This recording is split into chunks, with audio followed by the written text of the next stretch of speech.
احادیث مبارکہ کی روشنی میں شب برات کی کیا اہمیت ہے؟ کیا اس رات کی عبادت ٹھیک ہے؟ شب برات کا روزہ رکھا جاتا ہے، اس کی صحیح حیثیت کیا ہے؟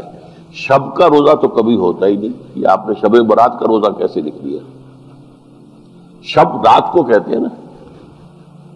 شب برات جو ہے اس کو کہا گیا ہے اس لیے کہ ان کا خیال ہے کہ اس رات میں اللہ تعالیٰ بہت سے لوگوں کو اس کا کو بخشتا ہے۔ برات، اللہ تعالیٰ جہنم سے ان کو رستگاری عطا فرماتا ہے۔ اس کے ضمن میں جو صحیح احادیث ہے صرف ایک ہے، اور وہ یہ ہے کہ حضرت عائشہ صدیقہ رضی اللہ تعالیٰ عنہ بیان کرتی ہے کہ ایک روز حضور کی میرے ہاں شب باشی کی باری تھی، لیکن میری رات کو آنکھ کھلی تو حضور نہیں تھے موجود، تو مجھے تشویش ہوئی کہ آپ کہاں گئے؟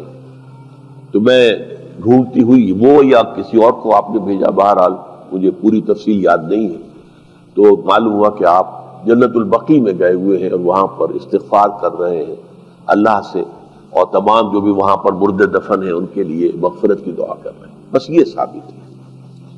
باقی اب اس میں جو ہے ہندوؤں سے ہم نے مانگ لی دیوالی، تو دیوالی جو ہے وہ روشنی کی جا رہی ہے اور بتیاں جلائی جا رہی ہیں، تو مختلف لوگوں سے ہم نے بورو کی ہیں چیزیں، جیسے عید میلاد النبی ہے وہ ہم نے کرسچن سے بورو کر لی، یا شیعوں کے تعزیوں کا توڑ کرنے کے لیے ہم نے بات بنا لی۔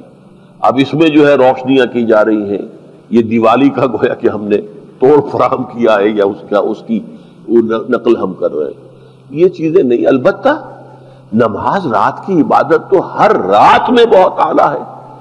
چلیے اگر اور دنوں میں نہیں ہوتا، اس رات کو آپ کو، کیونکہ حضور نے بھی استغفار کیا خاص طور پر جا کر جنت البقیع میں، تو اگر آپ بھی کریں، نماز پڑھیں اور استغفار کریں تو کیا ہے، بہت اچھی بات ہے، اس میں تو کوئی حرج کی بات ہے ہی نہیں۔